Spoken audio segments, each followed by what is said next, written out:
I bought the wrong book. I bought the first and second one in the series because I thought this was the duology that I wanted.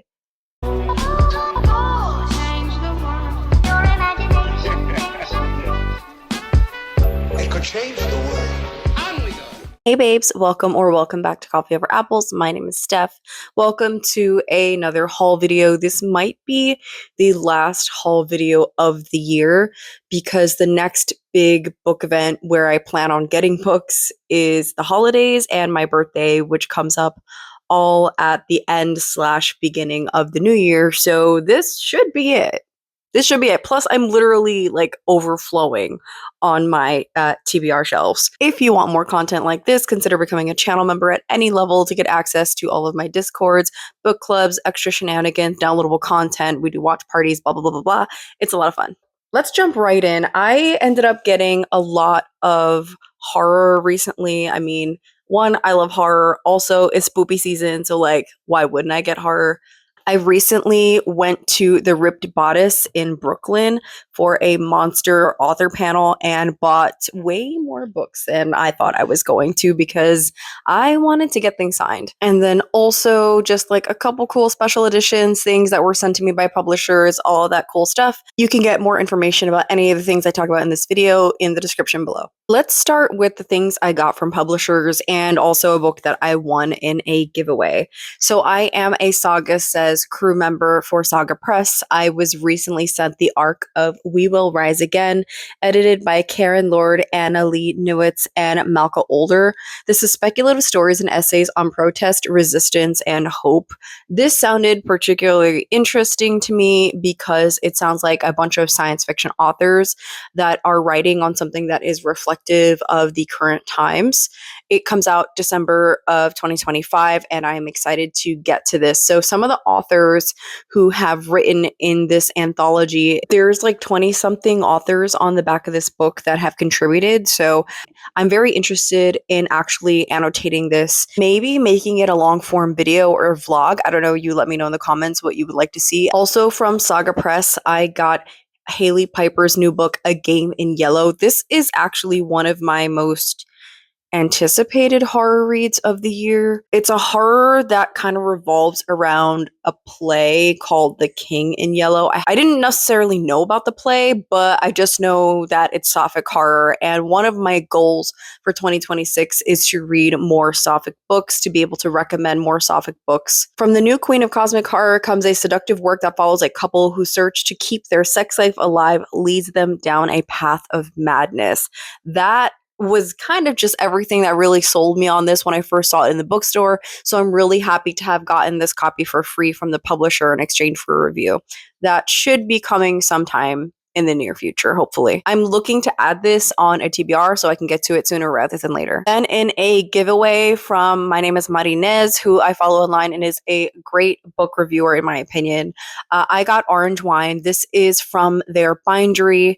Bindery is an independent publishing platform that works with book influencers. This was an arc that I got on a giveaway on their Instagram, and I'm very grateful for the opportunity to review my first Bindery book.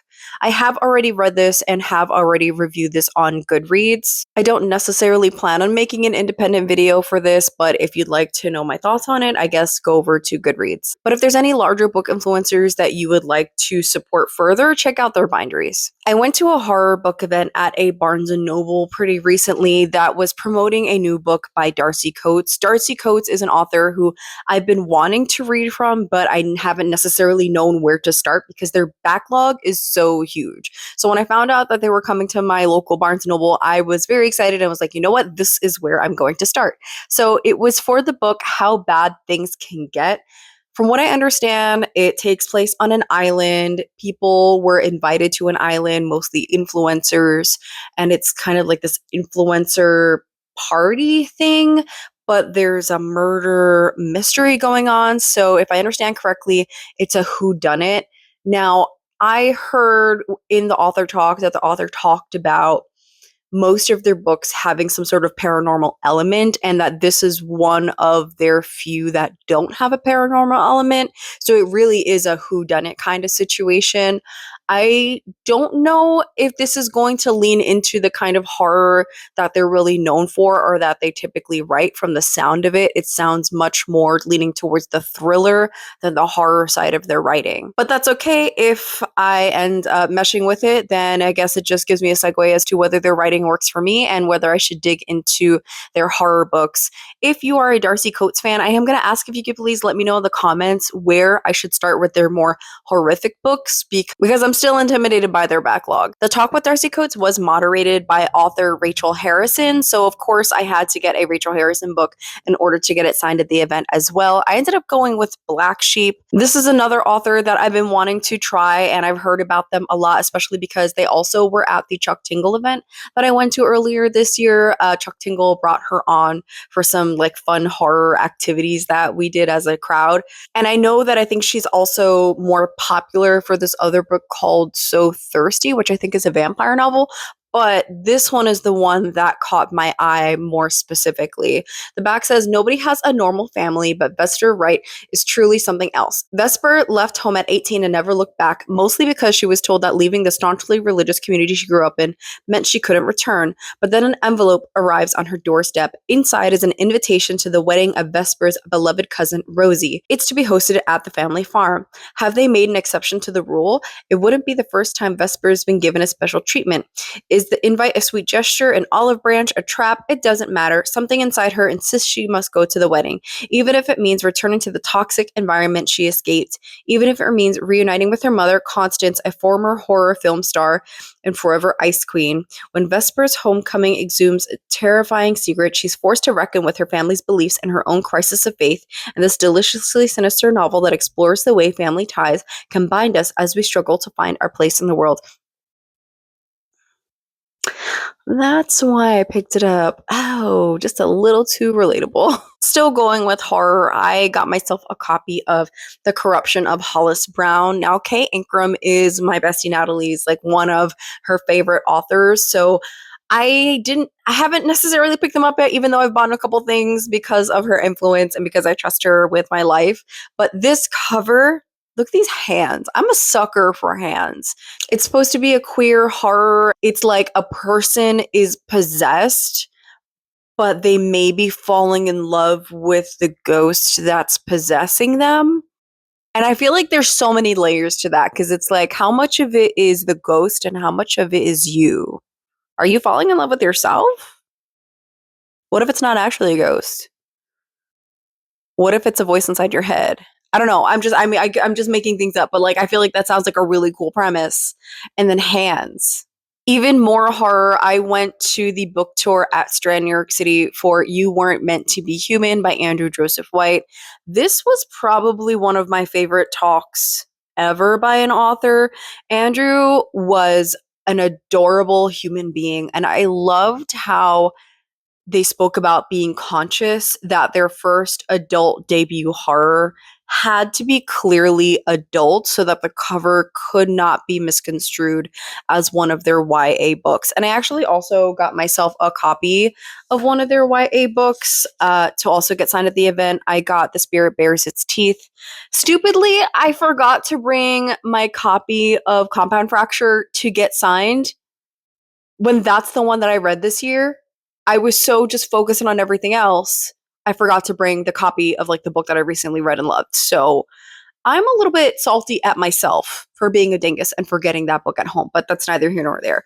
This clearly has more of a YA cover feel with the illustration versus this, which is a little bit more like clean and text focused. So you can't mistake that one is adult and one isn't. And so I really liked the way that Andrew talked about making sure that it was clear that this is an adult book meant for an adult audience, but also it talks about some really super dark things that were personal to him and also a little bit personal to me as somebody who has tocophobia. So tocophobia is a fear of pregnancy. It's this fear of body change. Part of that can be body dysmorphia. It has a lot to do with mental health and the fact that not everybody feels like they want to be a parent.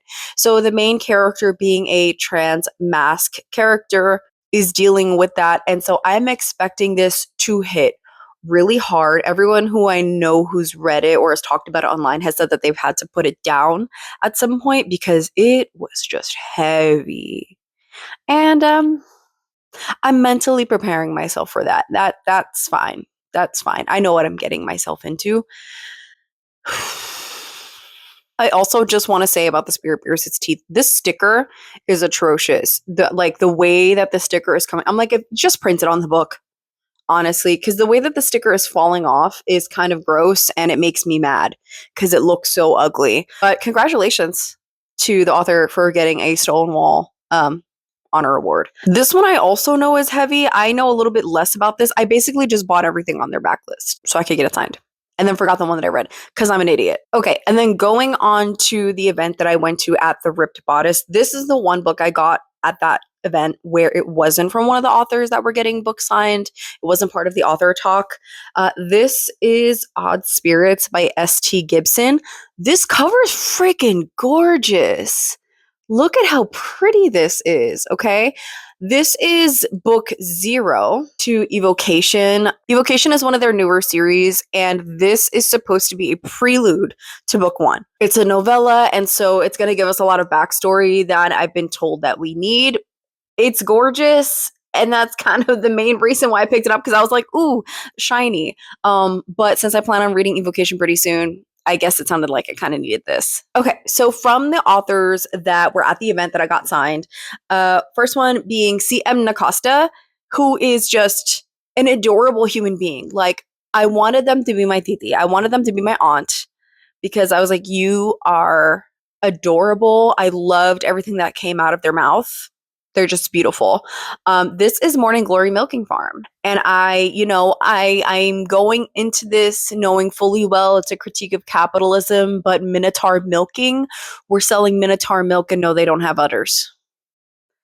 And I'm going in looking for a grand old time. Another book, I don't even know what number in the series this is, but this cover sold me because how stunning is this cover? Look at that Shadow Daddy.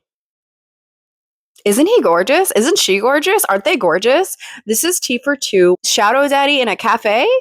Something like that? Oh, did I mention that it was a monster romance event? Anyway, another author at the event was Bex DeVoe, another horror, monster, queer romance author. And this looked really cute. Cover is really pretty, but what really sold me was that it was lesbian vampires running a lesbian vampire bar for lesbian vampires. And I was like, that's amazing. That's amazing. That's kind of all I need. So I got this. And then Bex also publishes under the name Ashley Pine.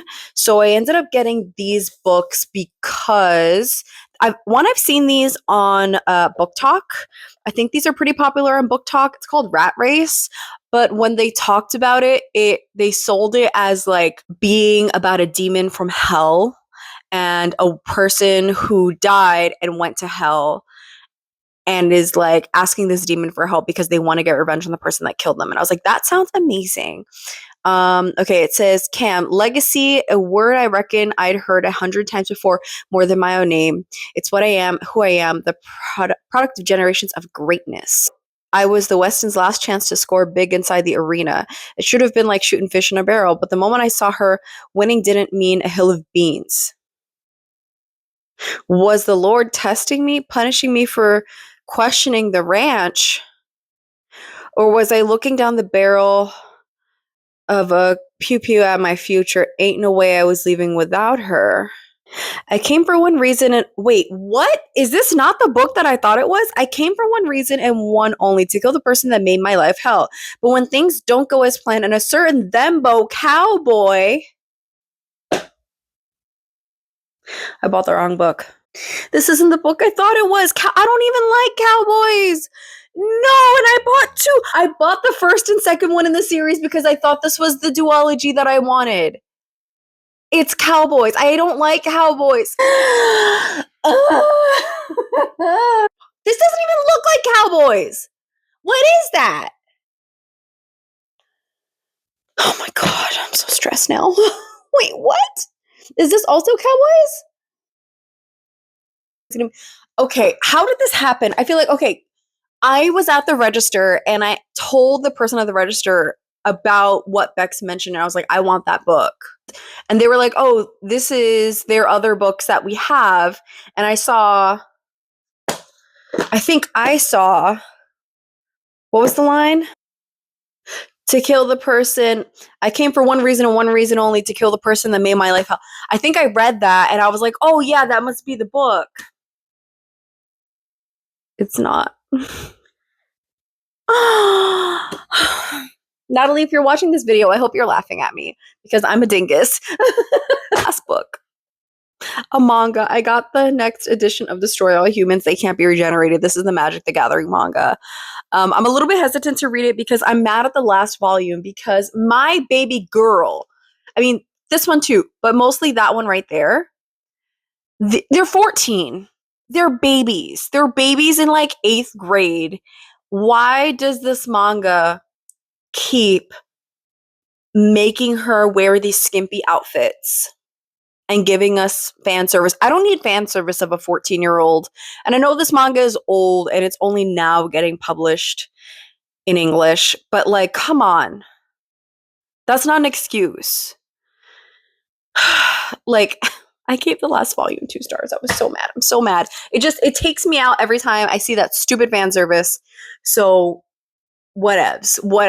I'll get to it when I get to it. I love my babies. I love my magic, but this author's pissing me off. Anyway, those are all the books that I got recently. I'm going to try to figure out how I can get them back on my shelves. I don't have enough space. But yeah, if you like this kind of content, like, subscribe, drop a comment below. If you got this far and you don't know what to drop, leave me some teeth. I post videos whenever I feel like it. Thanks for watching. Bye. Mr. Wonka, Mr. Wonka.